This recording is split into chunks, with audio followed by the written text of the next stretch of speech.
So, for example, your idea is you want to start, let's say, a retail shop.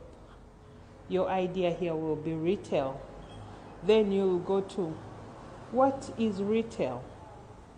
Then under the what, you'll have to draw more branches to figure out your what in terms of retail. Why? Why do you want to do retail?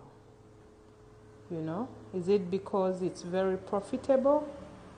So you're going to add branches to every question and you answer it maybe with 3 points. This way, you're streamlining your idea so that it makes more sense. Then when, for example, when will you want to start this idea?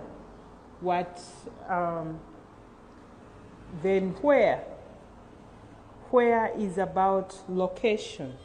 Will it be online? Will it be at home?